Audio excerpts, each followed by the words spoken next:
What's up, guys? My name is Jerry, and today's video is going to be on the Memphis Grizzlies, and we're going to be talking about how their elite role players continue to be unstoppable, and we're going to jump right into the video. Now, it's been another dominating week of basketball for the Memphis Grizzlies, who is still playing without their best player, Ja Morant, but that doesn't seem to matter for this team, as they're currently on a 7-game winning streak.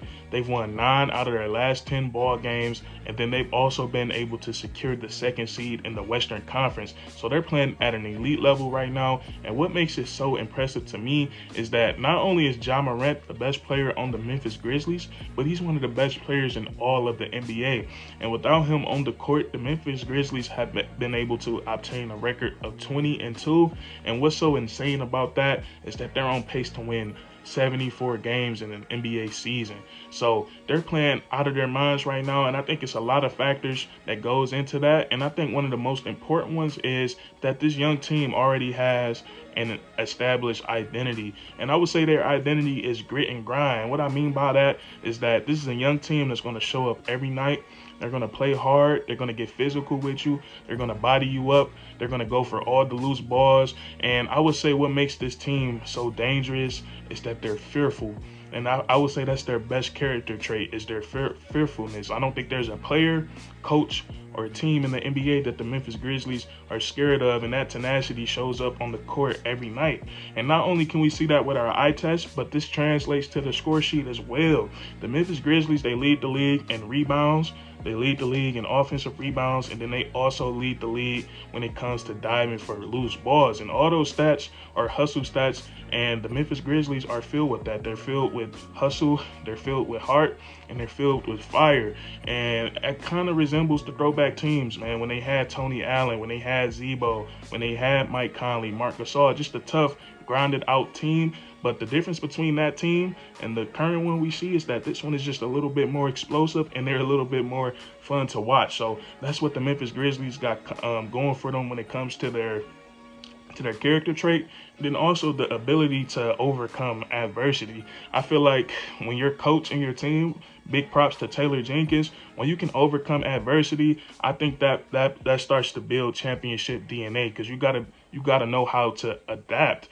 And you can never account for missing a guy like Ja Morant, but the Memphis Grizzlies, they've been able to do that this season. And the record shows that without Ja, they've been able to take care of business for him while he rehabs his injuries and gets better, as they have a record of 20-2 without him. So I feel like when you can adapt to any situation, overcome adversity, it starts to build that championship DNA. Because when it comes down to the playoffs, you never know what's going to happen. You never know who's going to get into foul trouble. You never know who's going to get hurt. Knock on wood. But you just always have to be prepared. And the Memphis Grizzlies, they seem like they have that.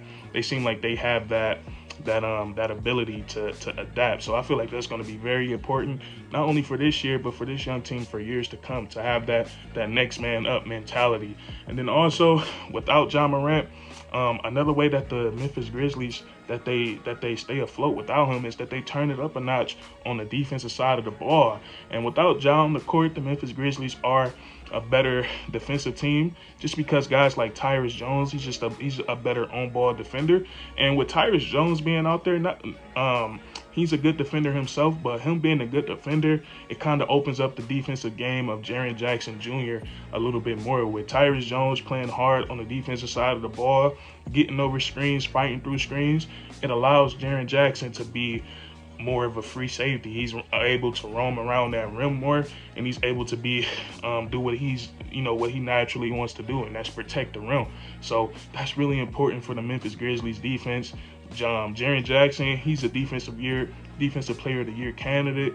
He plays really well on that side of the ball, very versatile, can guard multiple positions, and he can also block shots. So that makes him like one of the best defenders in the NBA. When you can step out there on smaller players and make it tough for them, and then you can also protect the rim. So they got that going for them. They play some really great defense. They actually play lockdown defense, man. They clapping at you, they talking to you, and they gonna let you know that they locking you up. And that's just so scary, man, because they're a young team. They have so much energy. But they have that, And then another thing that the Memphis Grizzlies got going for them whenever Ja Morant doesn't play is that they can be unpredictable sometimes, and it can be very hard to game plan for these guys because they have a multitude of weapons and a bunch of guys that can score the basketball. You look at a guy like Desmond Bane, who's averaging 18 points on the season, but on any given night, he can go out there and get 25, 30 points, and you will never know when he's going to light you up for 5 or 6 threes. And then you got Dylan Brooks, who just returned to action, and he's been looking really great for the Memphis Grizzlies. But he's another guy. He's averaging 18.5 on the season, but he's another guy that can go out there on any given night and get 25, 30 points. And he's also good from behind the three-point line. You never know when he's going to get 5 or 6 threes. And then, believe it or not, the guy that benefits the most on the offensive side of the ball when Ja Morant doesn't play is Jaren Jackson Jr. We just see him get a lot more touches. His usage rate goes up, and he takes great advantage of it. And the Memphis Grizzlies, they benefit greatly from it.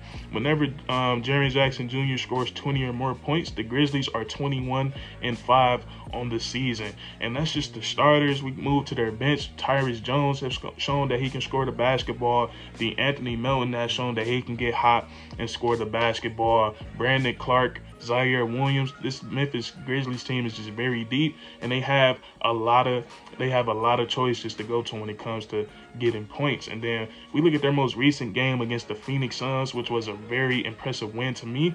And I think the circumstances was very high in this game. The number 1 and number 2 seed meeting up right before the playoffs, a potential playoff matchup. I think both teams really wanted to win that game, and I think both teams were out there trying. We seen D-Book go for 40, so that's why I think this win is very impressive on the Memphis Grizzlies, because their circumstances were really crazy. They were playing without 4 of their 5 starters. They were playing without Ja Morant. They were playing without Steven Adams, Jaren Jackson Jr., and Desmond Bane. And then also Coach Taylor Jenkins, he got tossed that game. So when you look at things like that, that's what I say when I bring up adversity. The Memphis Grizzlies they just have the ability to overcome that. So with all that, I just said 4 out of the 5 starters missing, coach getting ejected, and they were still able to beat the number 1 seeded team in the NBA. Very impressive. And we just saw a lot of guys step up in that ball game. We seen Dylan Brooks, like we see how pivotal he is for this team. He stepped up, he went for 30 points, and you just see how him being on the court, his energy, his tenacity, how it can just swing the momentum of a game. He plays hard, and he's going to let you know that he's, whenever he's giving it to you, he's going to let you know he's just that type of player.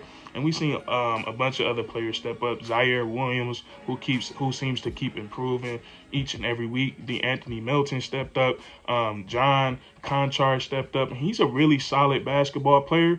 He's a guy that gives you a little bit of everything. He can rebound the ball. He can shoot the 3 ball. And he's sneaky athletic. We seen him get a lot of tip dunks. And then also in that game, like we seen the 3rd string center step up, Al Dama. He had a crazy highlight when he got the pump fake, took it baseline, and did a reverse slam. And then you see the reaction to the Memphis Grizzlies. You see the reaction of the Memphis Grizzlies bench. They were just so happy for him, man. That's what makes a team so dangerous, when it's a brotherhood and they play with that heart and they play with that fire. It's going to be a very dangerous team, and these guys are so young. They have fresh legs, full of energy, and they're tough, man. So the Memphis Grizzlies, they're balling out of their minds. Their depth seems to get better and better, and I'm telling you, they have to be in that conversation when it comes to best depth in the league. When it comes to teams like the Miami Heat, the Phoenix Suns, and the Golden State Warriors. The Grizzlies are in that conversation when it comes to depth. But that's going to be it for this video. If you enjoyed, leave a like, comment down below if you agree or disagree, and then subscribe for more weekly content. We do this all the time, man. And that's curtains.